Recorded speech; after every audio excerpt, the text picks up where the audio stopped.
santo de Dios, sean bienvenidos un domingo más a glorificar el nombre de Dios. A los amigos que nos visitan por primera vez, nos presentamos. Nosotros somos la Iglesia Bautista Reformada, Sublime en Gracia.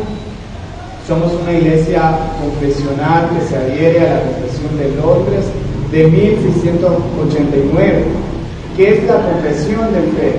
La confesión de fe es aquella doctrina que la Iglesia Sublime de Gracia adopta, que cree. Si alguno de ustedes tal vez quisiera conocer un poco más de la confesión de fe, al finalizar el culto se puede acercar al pastor y él le dará una amplia explicación de esto. Somos una iglesia donde se predica la sola Escritura, que confiesa la sola fe, que la salvación es en solo Cristo y que lleva solamente a Dios la gloria. Vamos a disponer nuestro corazón en oración, ahí donde usted está. Padre Santo, nos acercamos hacia ti una vez más en el nombre de Cristo Jesús, nuestro único mediador, nuestro único camino y la única verdad en el cual tenemos acceso hacia ti. Padre Santo, te queremos dar gracias por este maravilloso día. Gracias te damos porque tú elegiste a las personas las cuales iban a estar en el día de hoy. No por casualidad, sino con un propósito específico. Que te glorifiquemos, que escuchemos tu santa palabra. Padre Santo, tú eres bueno y misericordioso, y solamente por tu misericordia es que estamos aquí en esta mañana. Padre Santo, te glorificamos y te alabamos por tu amor, por tu bondad. Gracias por tu compañía durante todo este tiempo de semana. Sabemos que tal vez algunos hermanos han pasado por momentos difíciles, aflicciones y demás. Pero también, Padre Santo, sabemos que tú estás con nosotros todos los días.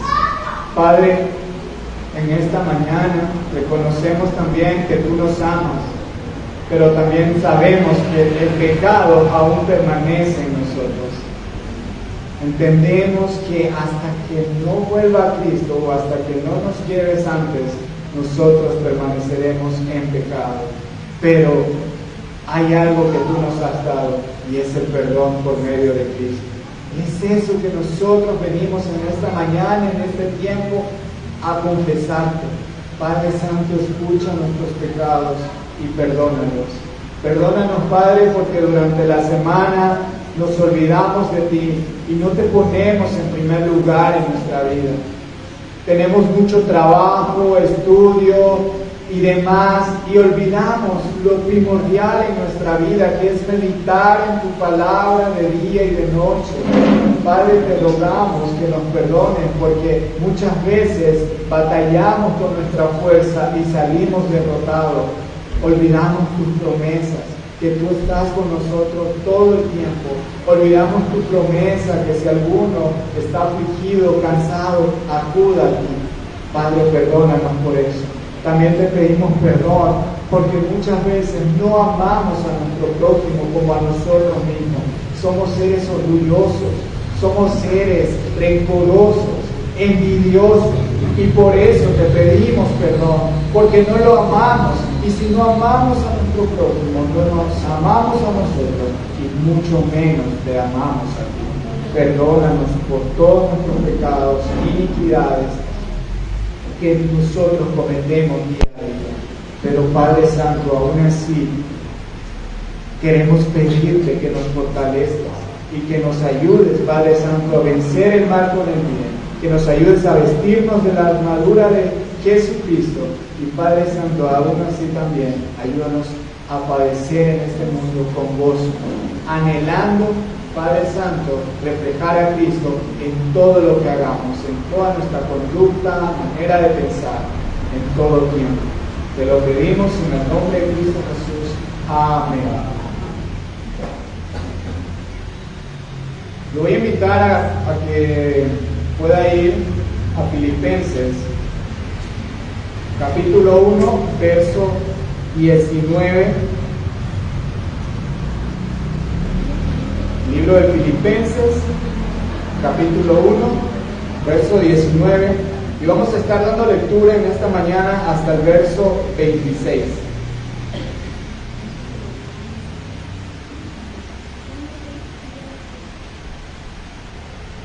Filipenses capítulo 1, verso 19 al 26. Dice así la palabra de Dios: porque sé que por vuestra oración y la sumisión del Espíritu de Jesucristo, esto resulta en mi liberación, conforme a mi anhelo y esperanza de que en nada seré avergonzado, antes bien, con toda confianza, como siempre, ahora también será magnificado Cristo en mi cuerpo, o por vida o por muerte, porque para mí el vivir es Cristo y el morir es ganancia. Mas si el vivir en la carne resulta para mí en beneficio de la obra, no sé entonces qué escoger, porque de ambas cosas estoy puesto en estrecho, teniendo deseo de partir y estar con Cristo, lo cual es muchísimo mejor. Pero quedar en la carne es más necesario por causa de vosotros. Y confiado en esto, sé que quedaré, que aún permaneceré con todos vosotros para vuestro provecho y gozo de la fe, para que abunde vuestra gloria de mí en Cristo Jesús por mi presencia otra vez entre vosotros. Amén. Sigamos alabando a nuestro Señor con el himno 387, Dulce Comunión.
Libre, salvo del pecado y del temor, libre, salvo en los brazos de mi Salvador.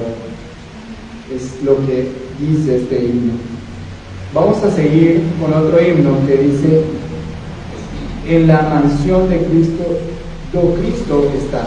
Himno 567.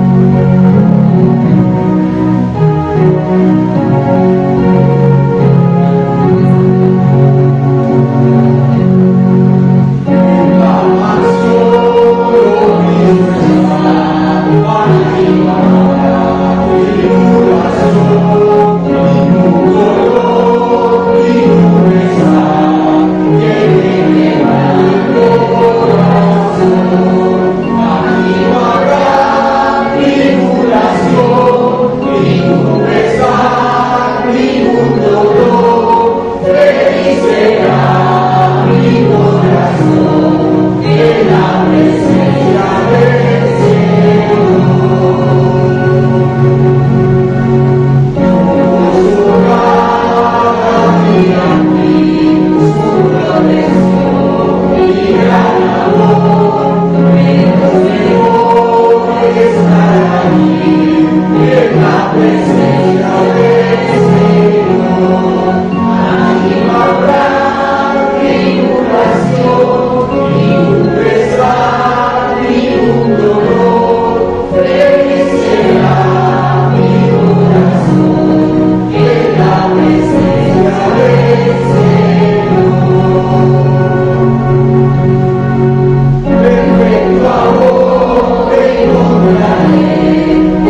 Esta ofrenda ayuda al crecimiento del reino, así que todo lo que vaya a dar, délo de corazón.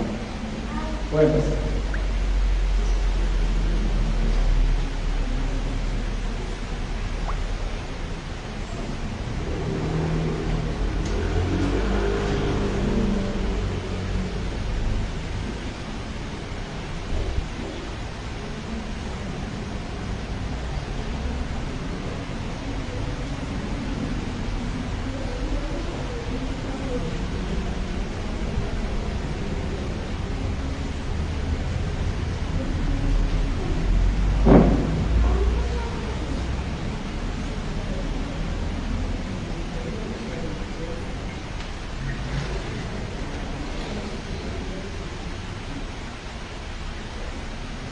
Hermanos, oremos por las ofrendas y también por el tiempo de la predicación.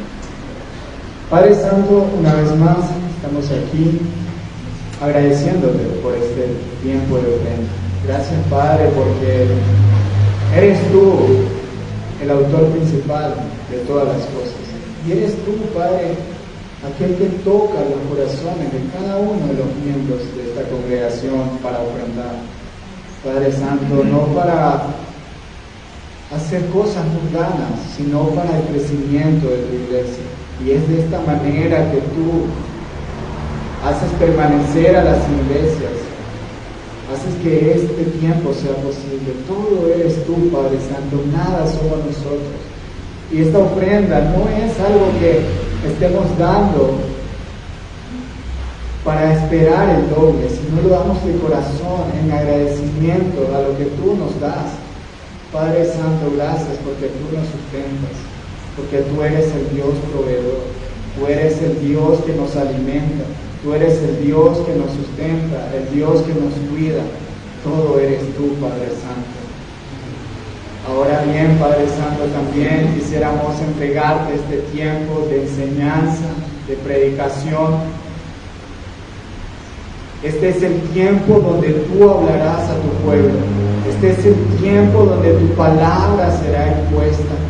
Este es el tiempo, Padre Santo, donde tus miembros tienen que estar con los oídos bien limpios para escuchar tu santa palabra. Te quiero rogar que seas tú guiando al pastor por medio de tu espíritu. Sabemos que es un pastor falible, con errores, pero sabemos que tú lo usas. Y te rogamos que seas tú hablándonos por medio de él. Te ruego que sea un temor, que sea el pastor, Padre Santo, predicando tu palabra sin temor, sin miedo, hablando la verdad, no buscando agradarnos a nosotros, sino buscando agradarte a ti. En cada palabra que vaya a decir, que busque glorificar tu palabra, tu verdad, que busque glorificar a Cristo en todo tiempo. Padre Santo, ahora sí también te quiero pedir que abras los corazones y el entendimiento de cada uno de tus miembros que están aquí. Que tu palabra sea penetrando sus corazones, que tu palabra sea haciéndonos ver nuestros pecados, exhortándonos, pero también animándonos, Padre Santo, en que tenemos el perdón del pecado.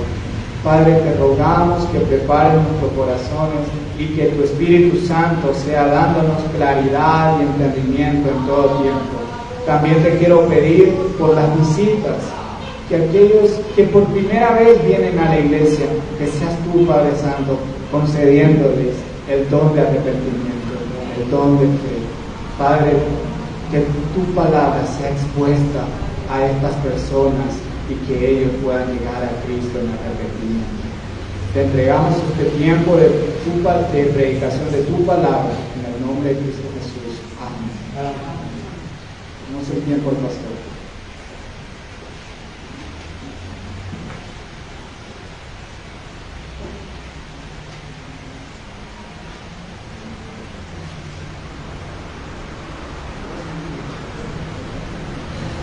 Bien, mis hermanos, buenos días. Vamos así puestos sobre nuestros pies y vamos a continuar estudiando la carta a los Filipenses. Vamos a estar desarrollando hoy el texto de Filipenses capítulo 1, versículos 19 al 26. Leo para ustedes la palabra de Dios. Porque sé que por vuestra oración y la suministración del Espíritu de Jesucristo, esto resultará en mi liberación, conforme a mi anhelo y esperanza de que en nada seré avergonzado. Antes bien, con toda confianza, como siempre, ahora también será magnificado Cristo en mi cuerpo, o por vida o por mi muerte. Porque para mí el vivir es Cristo y el morir es ganancia. Mas si el vivir en la carne resulta para mí el beneficio de la obra, no sé entonces qué escoger, porque de ambas cosas estoy puesto en estrecho, teniendo el deseo de partir y estar con Cristo, lo cual es muchísimo mejor, pero quedar en la carne es más necesario por causa de vosotros. Y confiando en esto, sé que quedaré, que aún permaneceré con todos vosotros para vuestro provecho y gozo de la fe, para que abunde vuestra gloria de mí en Cristo Jesús, por mi presencia otra vez entre vosotros. Amén. Señor, te damos gracias por este tiempo. Te pedimos, Espíritu Santo del Dios Trino, que tú seas guiándonos. Oh Señor, tú dejaste este testimonio escrito en el primer siglo y tu palabra es viva y eficaz, y aunque fue escrita hace tanto tiempo, aún para nosotros sigue siendo palabra de vida y nos enseña, nos redarguye, nos exhorta y nos consuela.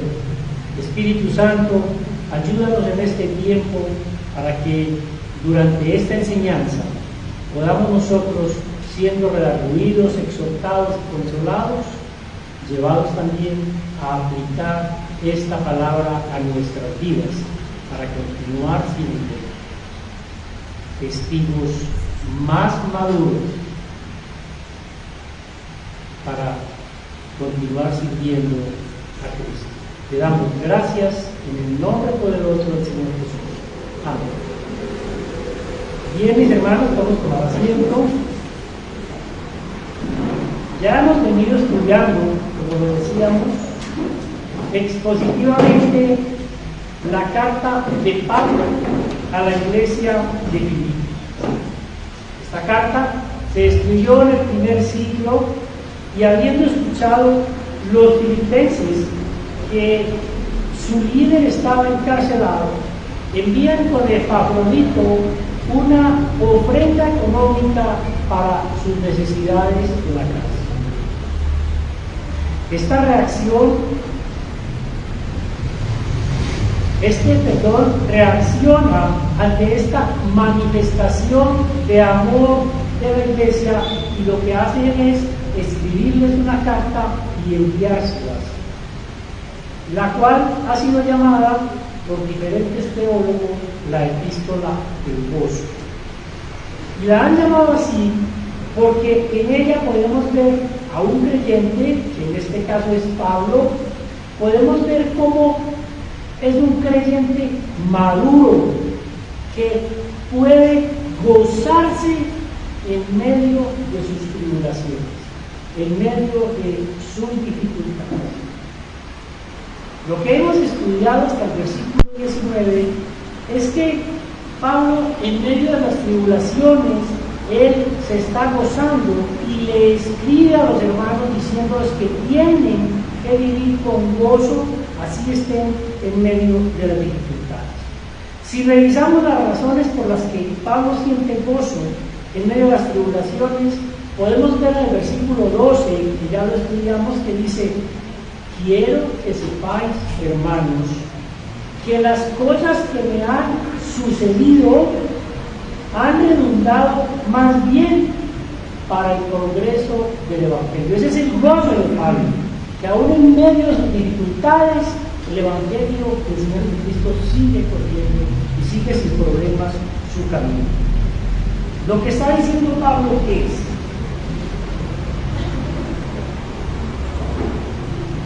independientemente de lo que a mí me suceda, lo importante es que el reino de Dios continúe avanzando.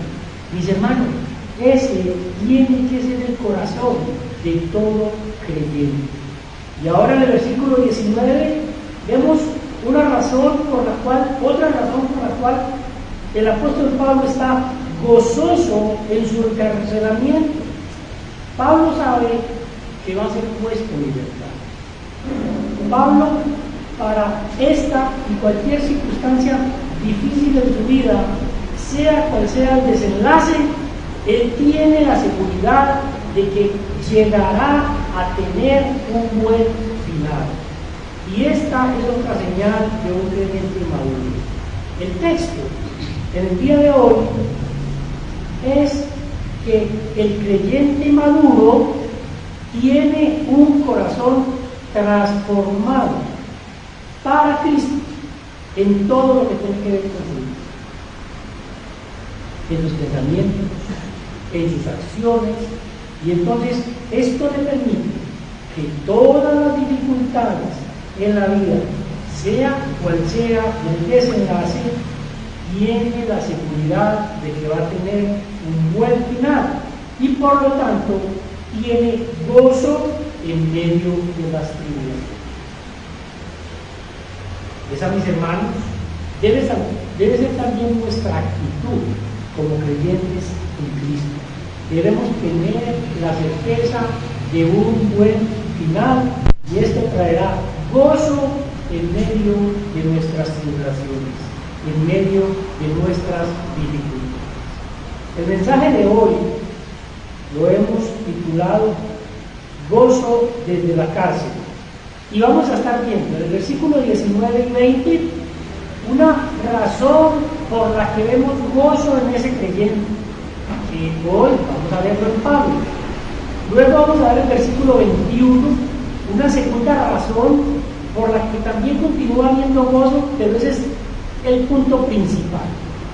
El verso 21 es el punto clave de esta enseñanza y es lo que tenemos que llevarnos claro hoy.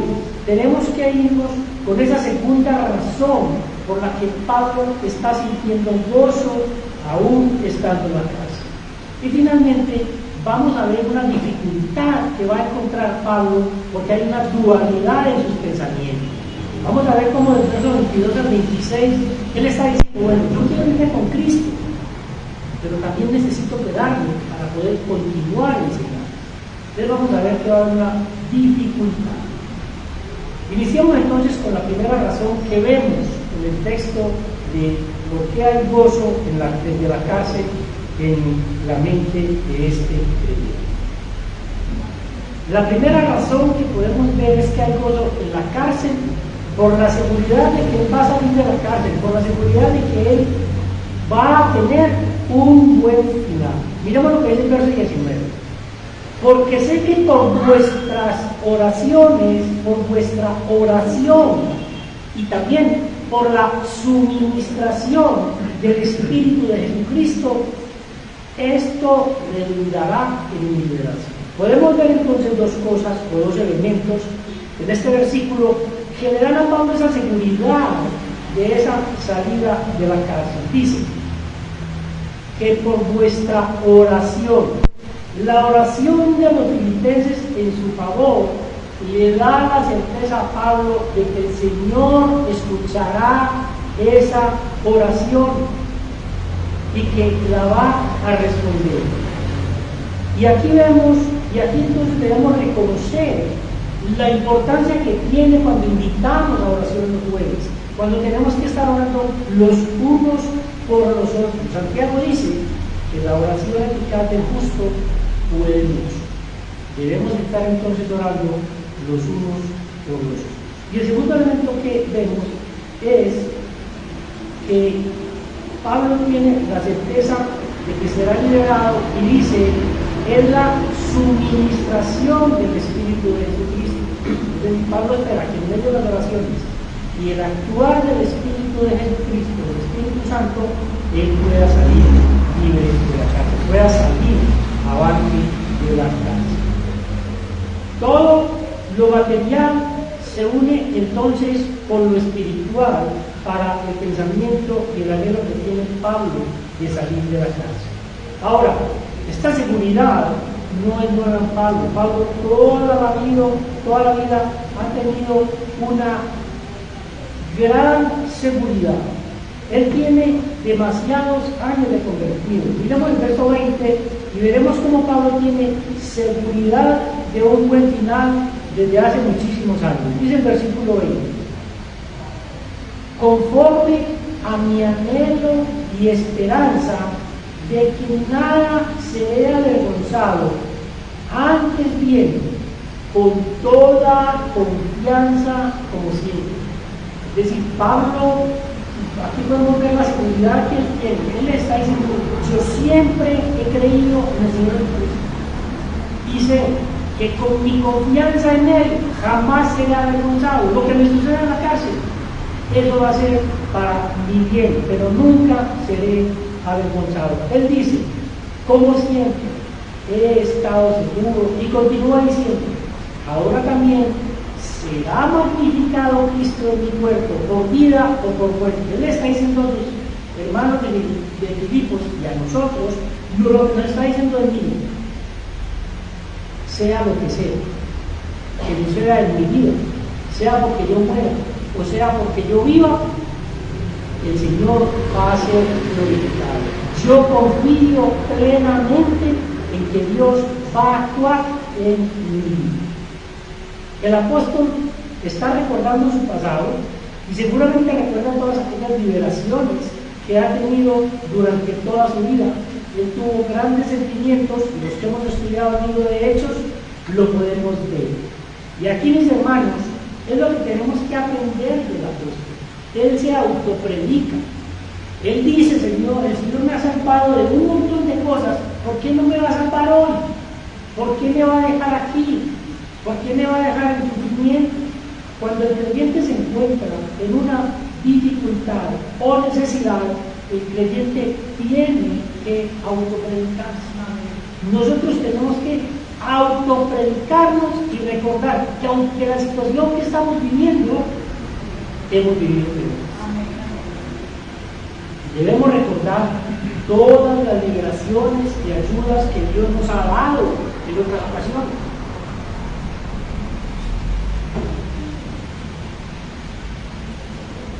Y eso nos va a llevar a fortalecer para pensar en que efectivamente vamos a tener un buen final. Pablo se está autopredicando y eso lo lleva a él a tener la certeza de un buen final. Él estaba seguro que sucediera lo que sucediera, él no sería avergonzado, porque él lo que estaba era predicando la palabra de Dios. Mientras estemos, mis hermanos, obedeciendo la ley de Cristo, mientras estemos cumpliendo la misión que el Señor Jesucristo te ha encomendado con justicia, con verdad, con fidelidad, nunca vas a ser avergonzado. Y esto está escrito en la palabra de Dios. Dice, el que en él cree no será avergonzado. La verdad, la justicia, la fidelidad a Cristo jamás podrán ser avergonzados. El creyente fiel y maduro camina firme y en nada de lo que hace será avergonzado. Es posible que algunos se rían de ti, es posible que algunos te aparten, es posible que algunos actúen mal contra ti, pero de parte de Dios jamás serás avergonzado. Siempre encontrarás una gran respuesta de parte del Señor desde que estemos haciendo las cosas en su voluntad. De modo que esto de que nos dejen avergonzados no es que yo le vaya a decir, Señor, es que estoy en este negocio, no me vas a dejar avergonzado porque qué pena con la gente que vea que me quebré, porque me fue mal. No está hablando de eso. Lo que Dios es posible que permita que en medio de las decisiones que tú tomas tengan algunas consecuencias y eso te lleve a confiar más en Cristo. Pero lo que el texto se está refiriendo es que no será avergonzado, es que todo aquello, cuando vivimos realmente para Cristo, cuando estamos cumpliendo la misión que Él nos ha dado, cuando estamos haciéndolo con verdad, con justicia y con fidelidad, no seremos avergonzados. Pablo nuevamente lo vemos allí autopredicándose, y anteriormente se estaba autopredicando por su pasado, por las liberaciones que ha tenido y las situaciones difíciles. Pero en esta parte de la escritura, como lo dice en Romanos 9:33, Romanos 10:11 y 1 de Pedro 2:6, dice, el que en él cree no será avergonzado. Para Pablo está muy claro que no importa el desenlace de esa tribulación que él está viviendo. Pablo no está sufriendo si él va a salir libre o si no va a salir libre. Él lo que está diciendo, yo voy a terminar bien mi camino, pase lo que pase. A pesar del desenlace de esa tribulación que está viviendo, él piensa, si he hecho lo que es verdadero, si he hecho lo que es justo, lo que es bien para el Señor Cristo, Cristo será glorificado en mí y nada y por nada yo puedo ser avergonzado. Si muero, lo glorificaré y si vivo, lo glorificaré. De modo que Pablo lo que está pensando es aquí, a mí me pueden matar los romanos si quieren y ellos podrán pensar que fue una frustración para mí, pero Dios sabe que yo actúo para Él y es para la gloria del Señor que yo tengo que trabajar. De modo que nosotros tenemos que tener esto muy claro. Esta entonces es la primera razón por la cual vemos que hay gozo en Pablo, aún en la cárcel, que existe una absoluta verdad de que él va a tener un gran final. Miremos la segunda razón en el versículo 21. Y esta, como les decía, es la razón más importante o la razón más profunda. Este es el versículo clave del texto y es la razón que el corazón del creyente, en este caso Pablo, ha sido transformado para Cristo y ha sido transformado en Cristo. La razón por la cual puede haber gozo desde la cárcel o aún en medio de cualquier tribulación que estemos sufriendo es porque nuestro corazón ya ha sido transformado para Cristo. Miremos lo que dice el verso 21. Porque para mí el vivir es Cristo y el morir es ganancia. Lo veíamos en la escuela dominical. Hermanos, para mí tiene que, cuando yo creo en Cristo, todo lo demás tengo que tenerlo como basura. Yo solo tengo que vivir para Cristo. Y para mí el vivir tiene que ser Cristo y lo demás no importa, porque el morir es ganancia. Esta es la razón más importante por la cual debería haber gozo los creyentes, sea en una cárcel como estaba Pablo, o sea en las dificultades que tú tengas, y los inconvenientes que se te están presentando. Cuando el apóstol dice, para mí, lo que está buscando es hacer un contraste con otros. Recordemos que en el verso 15 dice que otros están predicando por contienda, es decir, que generan disputas o diferencias. Pero para Pablo se está comparando con ellos y dice, para mí el vivir es Cristo.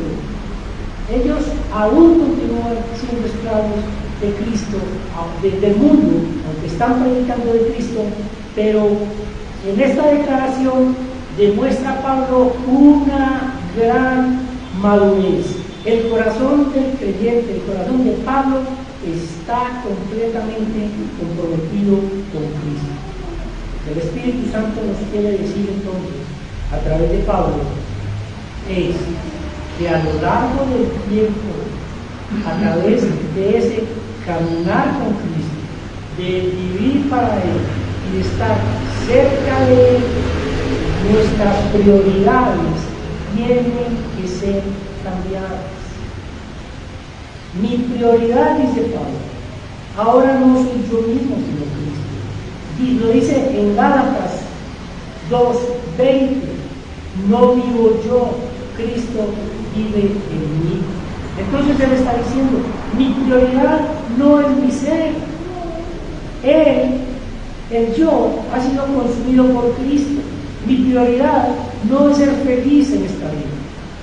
Y nosotros no podemos tener como prioridad los goces de este mundo, sino que la prioridad nuestra tiene que convertirse en que el Evangelio del Señor Jesucristo continúe creciendo.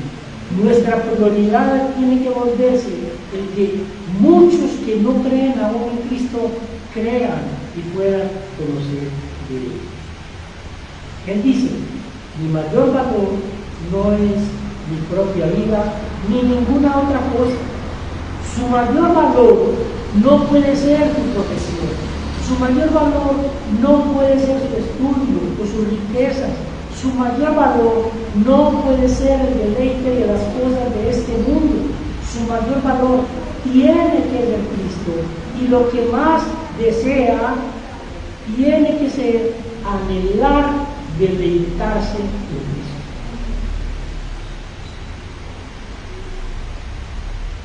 Sus más profundas convicciones son las palabras de Cristo.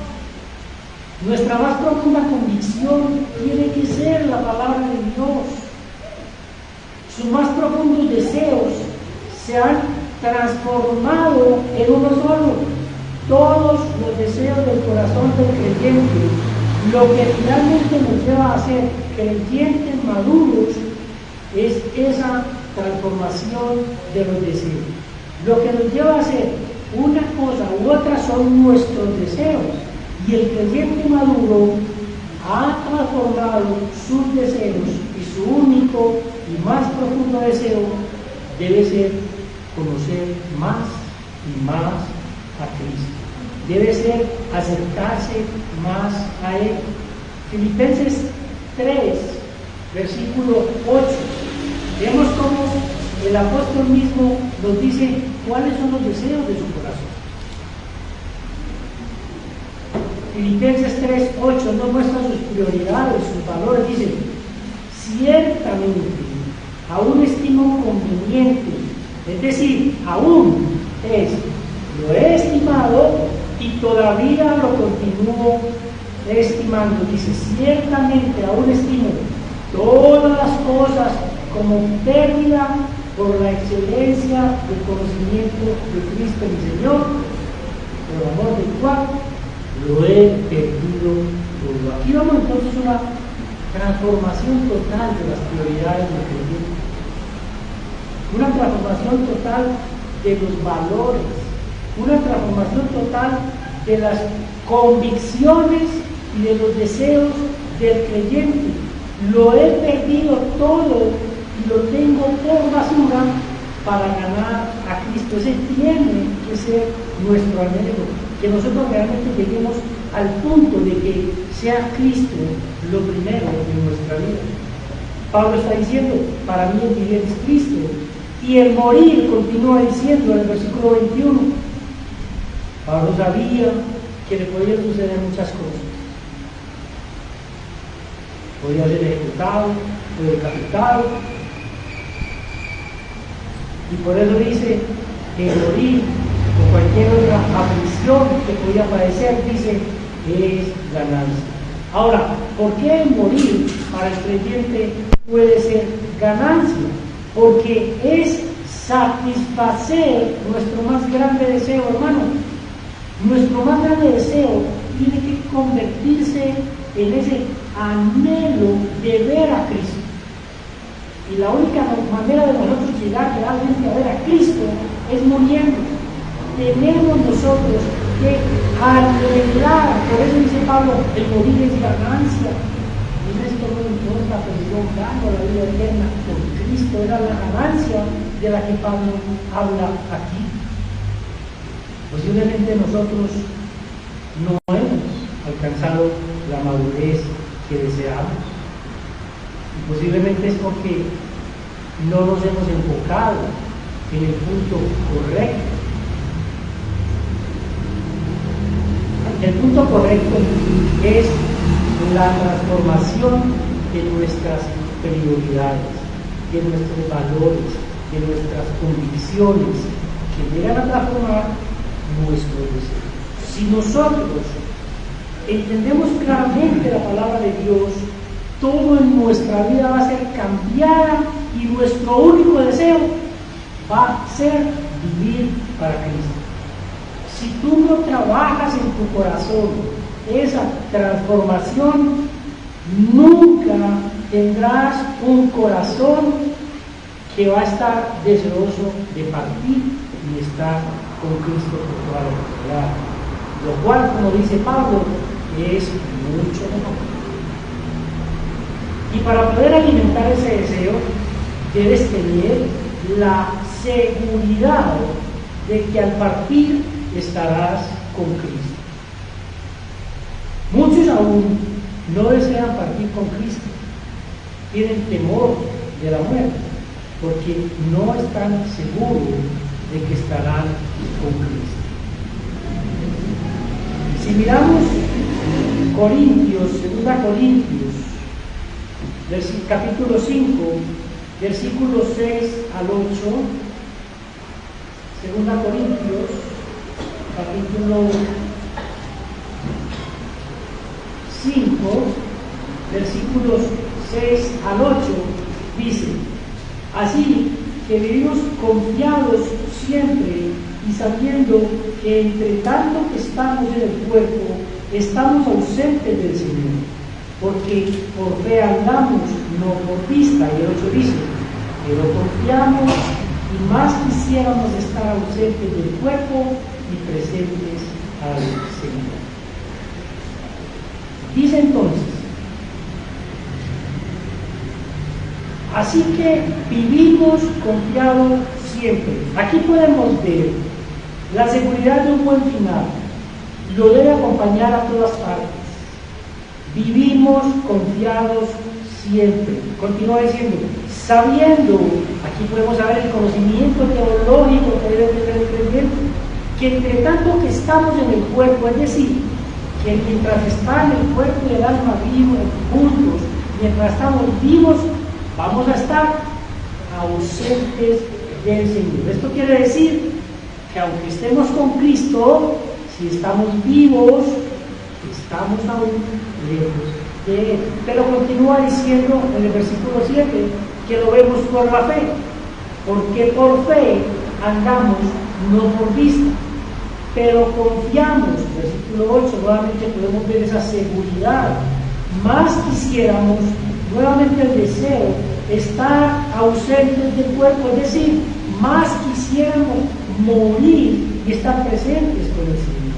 Hermano, la doctrina de salvación es absolutamente necesaria para que se produzca una transformación en nuestra forma de pensar y en nuestro corazón.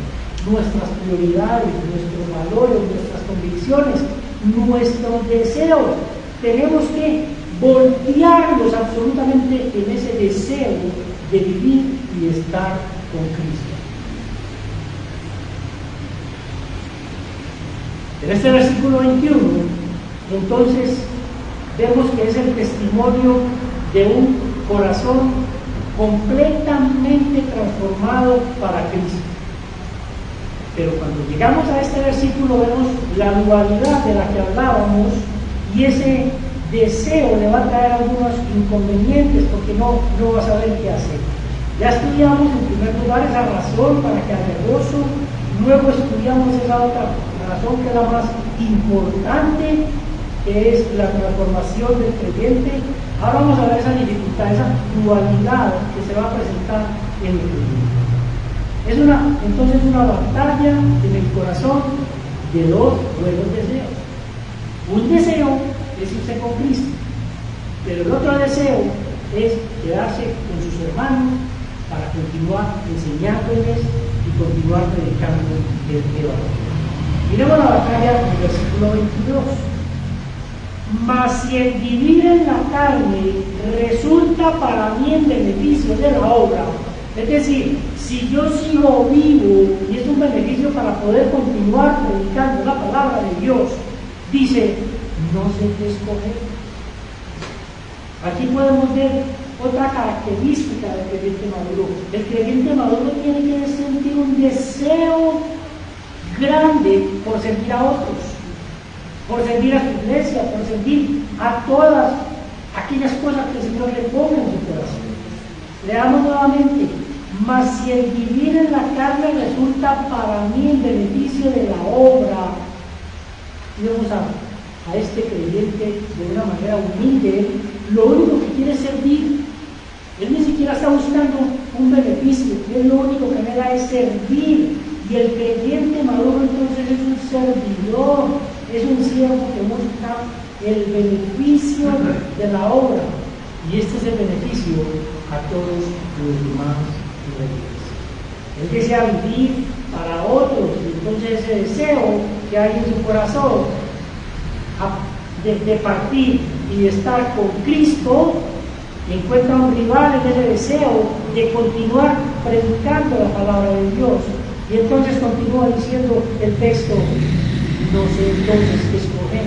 Es decir, Pablo no sabía qué escoger. Este hombre para él eran las dos muy importantes, aunque irse con Cristo era mucho mejor. Miramos en el versículo 3 cómo continúa ese desarrollo de ese pensamiento de este creyente. Porque de ambas cosas estoy puesto en estrecho, es decir, ambas cosas me ponen en dificultad. El pensar en qué hacer me genera una dificultad, y puesto en dificultad porque ambas cosas son buenas, pero una es superior a la otra. Él continúa diciendo, teniendo deseo de partir y estar con Cristo, lo cual es muchísimo mejor. Y aquí pues, no nos queda ninguna duda. Para nosotros, el deseo más grande que debemos tener, aunque queramos servir mucho a nuestros hermanos, el anhelo más grande tiene que ser irnos con Cristo. El anhelo más grande tiene que decir, Señor, ven pronto, este mundo se está enloqueciendo, este mundo va al traste, pronto, Señor, ven por nosotros. Y si continuamos leyendo, el verso 24 dice,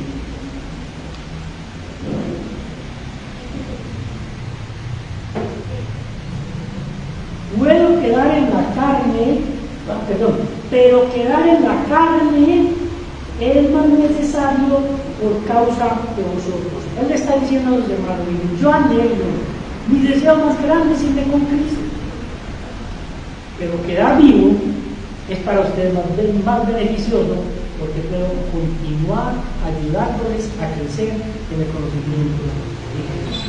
Y aunque estar con Cristo es mucho mejor, en ese momento, esa batalla, esa dualidad que hay, es ganada por la humildad de este creyente y el deseo de continuar sirviendo. El verso 25 dice, y confiado en esto, sé que quedaré. Ahí nuevamente vemos la seguridad de este creyente de Pablo de un buen final, y aún permaneceré con todos vosotros para provecho. Lo que le está diciendo es, mire, yo voy a permanecer con ustedes para continuar sirviéndoles y para que puedan tener gozo de la fe. Lo que estamos diciendo entonces es que lo más probable es que Pablo va a ser liberado para ir nuevamente a Filipos, para poder continuar enseñándoles el Evangelio de Cristo y para enseñar que los creyentes debemos estar gozosos, como él dice, para vuestro provecho y gozo de la fe. ¿Por qué provecho y gozo de la fe? Porque ellos continuarán creciendo en el conocimiento de Cristo.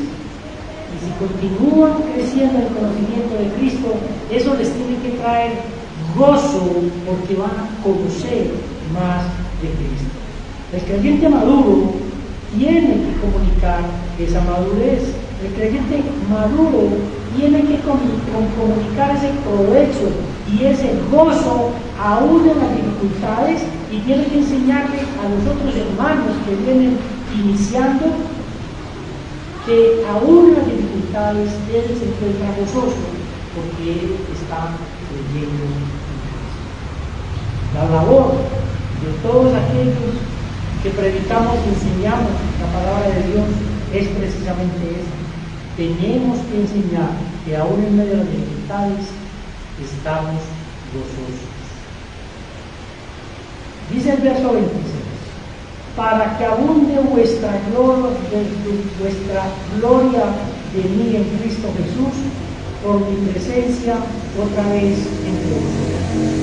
Los filipenses entonces estarán nuevamente disfrutando de la presencia de Pablo. Ellos estarán muy agradecidos con Dios, darán gloria a Dios, estarán orando por Pablo en acción de gracias, y todo eso redundará para Pablo en galardones que el Señor concederá para ese final que Pablo escribe.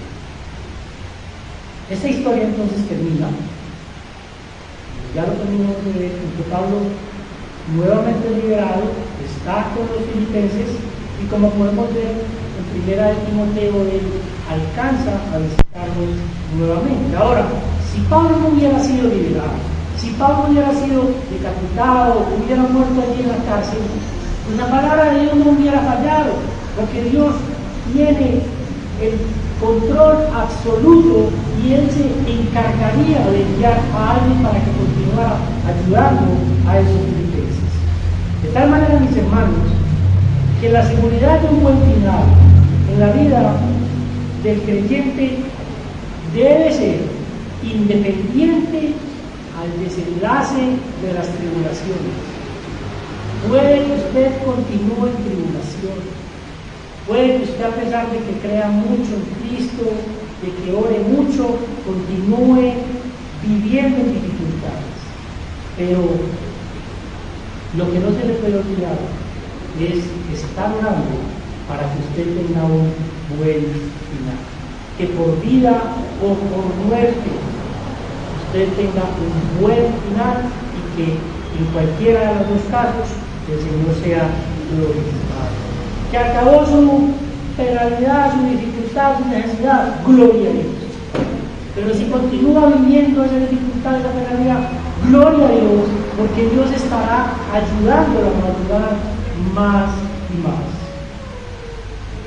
Podemos estar seguros que mientras hagamos las cosas para Dios, que mientras actuemos en la voluntad del Señor Jesucristo, no seremos avergonzados y Cristo será glorificado. Lo que hoy hemos visto entonces es la razón por la que hay un gozo en la cárcel, que es esa seguridad de terminar, de tener un buen final. También vimos que hay una razón más profunda, y es que el creyente, el corazón del creyente es transformado para Cristo.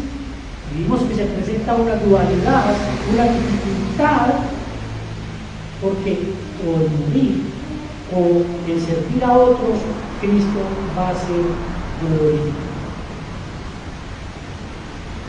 Ahora, ¿qué hacer para que tu corazón, para que mi corazón sea transformado y que Dios lo convierta en el corazón de un creyente humilde, gozoso, es decir, en un corazón de un creyente maduro? ¿Qué debo hacer yo? ¿Qué tienes que hacer tú para eso? Lo que tienes que hacer es permitir que tu alma cambie. Lo que significa que tu alma cambie es primeramente que tienes que abundar en conocimiento. Como lo vimos en Filipenses, ya nosotros lo estudiamos.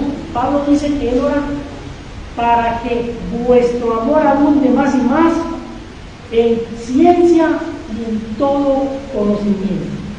El creyente tiene que madurar, tiene que hacer un esfuerzo por conocer a Dios, tiene que hacer un esfuerzo por conocer el plan de Dios. Entonces tiene que hacer un esfuerzo por conocer la palabra de Dios, tiene que hacer un esfuerzo por conocer más la cruz de Cristo, que es la sabiduría suprema de Dios.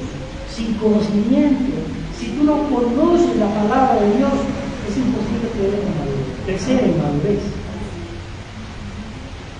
Pero el conocimiento no puede estar solo, tiene que estar seguido de obediencia. Si tú conoces la palabra de Dios, si tú crees en el Señor Jesucristo, si tú estás absolutamente convencido, tú tienes que obedecer lo que dice la palabra de Dios. Nosotros fuimos salvados para obedecer. Si después de convertido le declaran la guerra al pecado, debes entender la diferencia entre el bien y el mal. Debes aborrecer el mal, debes acercarte al bien, debes hacer todo esto con un corazón sencillo y humilde para la gloria de Dios y no en nuestras propias fuerzas, pero sabemos que no somos capaces. Tenemos que hacerlo en oración. Yo quiero obedecer, pero tengo que orar: Señor, ayúdame a ser obediente. Yo solo no soy capaz. Yo tengo que pedir al Espíritu Santo que aplique todo lo que hay en la palabra de Dios a mi corazón, para que realmente yo obedezca. Entonces yo tengo que estar obedeciendo, pero tengo que estar en oración, pidiéndole que me ayude a que la palabra de Dios sea aplicada a mi corazón. La palabra de Dios dice que nosotros tenemos que mortificar desde un solo pecado. Tenemos que estar mortificando permanentemente todos los pecados. Pero mis hermanos, dice en Romanos, se nos dice: si por el Espíritu hacéis morir las obras de la carne, viviréis. Es necesario que por medio del Espíritu nosotros hagamos morir el pecado que hay en nosotros. Es decir, tenemos nosotros que ponernos de rodillas en oración y decir: Señor, por favor, ayúdame. Yo no puedo solo abandonar este pecado. Ayúdame, Señor, para que yo sea capaz de cambiar mi actitud, para que yo sea capaz de obedecer lo que tú dices en la palabra. ¿Qué dice el Señor en la palabra de Dios? Que los hijos tienen que obedecer a los padres, que los padres no deben desesperar a los hijos, que el matrimonio es para toda la vida, que el cónyuge tiene que amar a su mujer, que la mujer tiene que respetar a su marido, que el empleador tiene que obedecer. El empleado tiene que tratar bien a su empleado y el empleado tiene que tratar bien a su empleador. Cuando yo entiendo todo esto, yo tengo que actuar convenientemente a lo que me está enseñando el Señor Jesucristo. Yo tengo que pensar: bueno, si yo estoy aquí, tengo un problema con mi mujer, tengo un problema con mi marido, ¿cómo actuaría el Señor Jesucristo? ¿Qué haría el Señor Jesucristo? Y ahí empiezo a obedecer. Ahí empiezo a entender lo que la palabra de Dios dice para mí. Para que tu alma sea transformada, también se requiere de un pensamiento profundo. Y ese pensamiento profundo es que ese conocimiento tiene que llegar a lo más profundo del corazón. Pero ese conocimiento profundo no es cualquier tipo de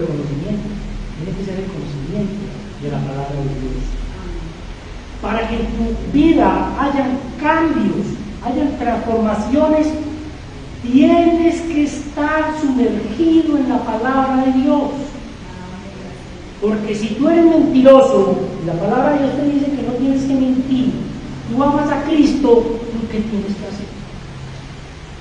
Tienes que dejar de ser mentiroso. Si tú eres chismoso o chismosa, ¿tú qué tienes que hacer si la palabra de Dios te dice que no debes hablar de los demás? Porque cuando hablas de los demás, estás cometiendo pecado. O que no puedes desear a alguien, así sea nomás mirándolo. Todo eso tenemos que conocer la palabra de Dios para nosotros poder actuar verdaderamente y poder transformar nuestro corazón. Ahora, para poder ser transformados, nosotros tenemos que entender que esto se nos tiene que estar repitiendo. Y eso es a lo que venimos cada uno. Nosotros venimos cada uno a la iglesia a que nos digan cada 8 días el Evangelio del Señor Jesucristo. Siempre será la misma predicación. El día que les predican otra cosa, serán falsas predicaciones. Usted siempre vendrá a la iglesia y estará el pastor hablando del Evangelio del Señor Jesucristo. Tendrá otros matices, tendrá otras formas diferentes de expresarlo, tanto que en algunas veces, en algunas ocasiones alguien se le acerca a uno y le dice: usted no se imagina lo que sentí con la predicación. Y a los 8 días, y en otra persona distinta, estamos predicando lo mismo y dice: usted no se imagina lo que sentí con esa predicación. De modo que lo que hacemos es repetir, y usted lo que tiene que hacer es permitir que se le repita. Venir a la iglesia, porque cada que usted venga a la iglesia, su corazón va a estar siempre impactado para que usted pueda ser realmente transformado en Cristo. Cuando usted sea transformado, entonces usted va a decir que realmente ya no vive usted, sino que Cristo vive en usted. Ahora, contrario a ese creyente maduro, están algunos creyentes que son de doble ánimo. Todos los creyentes, cuando estamos iniciando, somos de doble ánimo. Pero a medida que pasa el tiempo, a medida que conocemos la palabra de Dios, el creyente tiene que ir siendo un creyente maduro. De hecho, Santiago dice en 1:8, el hombre de doble ánimo es inconstante en todos sus caminos. Dice: hermanos, ¿usted qué tiene que preguntarse?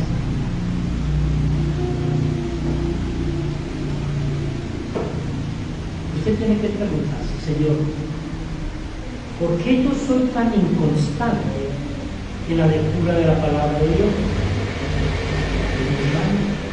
Que tiene un corazón de doble ánimo, porque usted no saca el tiempo necesario para Dios, sino que lo tiene compartido con el mundo. ¿Por qué eres tan inconstante en oración? Igual, porque tienes un corazón de doble ánimo. También te debes preguntar: ¿por qué sois tan inconstante para venir a la iglesia? Porque unas veces quiero y porque otras no. Porque el mundo te está jalando. Porque el mundo te está haciendo desviar de donde tienes que estar. Lo mismo, ¿por qué soy tan inconstante en ofrendar para el reino? ¿Por qué soy tan duro o tan inconstante para servir en la iglesia o para servir a mis hermanos? Pues porque tenemos corazón de doble ánimo. En tu matrimonio, ¿por qué peleas o discutes con tu cónyuge?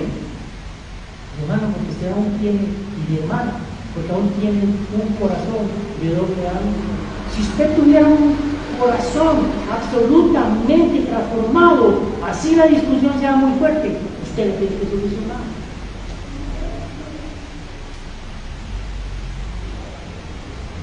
En Santiago 4:8 dice que el Espíritu de Dios a aquellos que tienen corazón de doble ánimo: acercaos a Dios y Él se acercará a vosotros.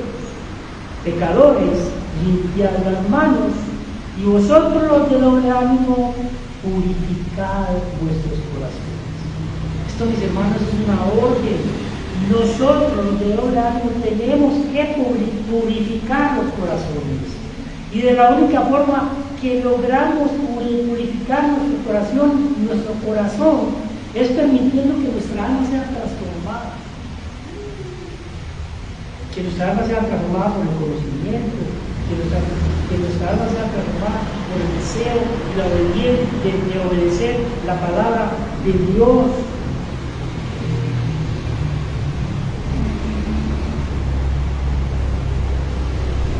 Para aquellas personas que no conocen a Cristo, para aquellos que están escuchando la enseñanza, porque están con nosotros y es la primera vez que vienen, la palabra de Dios está hablando de los creyentes maduros.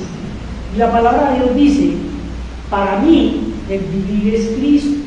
Lo que tienes que hacerte, la pregunta que tienes que hacerte, mi amigo, es: ¿qué es vivir para ti?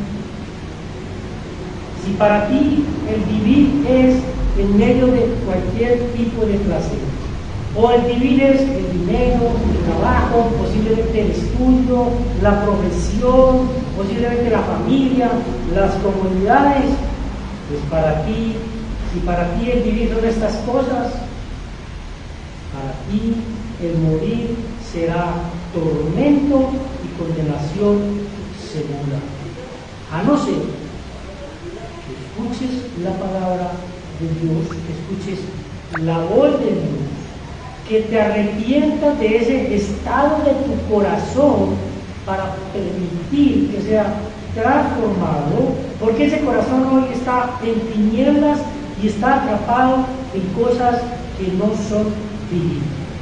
Es necesario que vengas a la cruz de Cristo, que pidas perdón y misericordia. Si vienes a la cruz de Cristo pidiendo un nuevo corazón, la palabra de Dios dice que Él no rechazará un corazón contrito y humillado. Si vienes pidiendo un nuevo corazón, Dios te dará un nuevo corazón, lo transformará y lo irá llevando a la madurez total.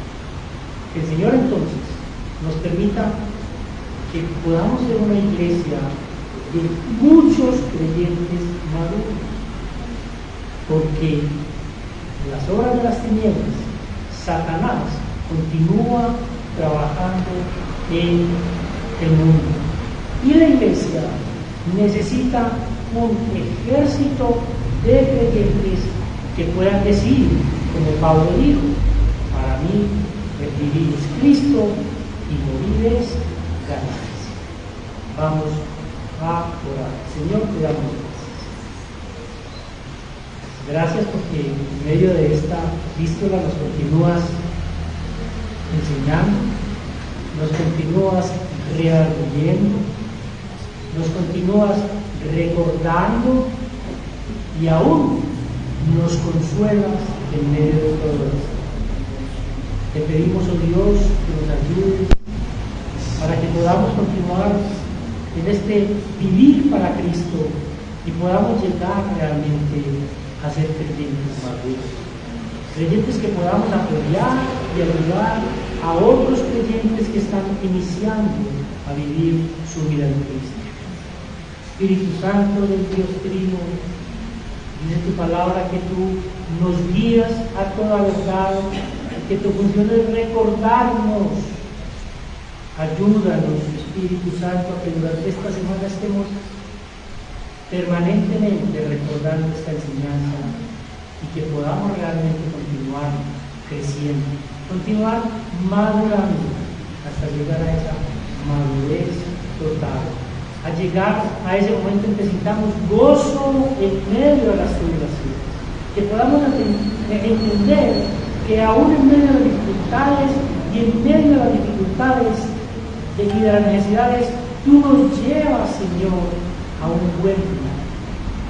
Que tu palabra nos estará conduciendo a ese tiempo, aunque sea por vida o por muerte, que estemos siempre testificando, que estemos dando gloria y honra a tu santo nombre. Te lo pedimos en el nombre poderoso de Señor Jesús. Amén. Bien, mis hermanos, vamos a cantar el himno 352, ya pertenezco a Cristo.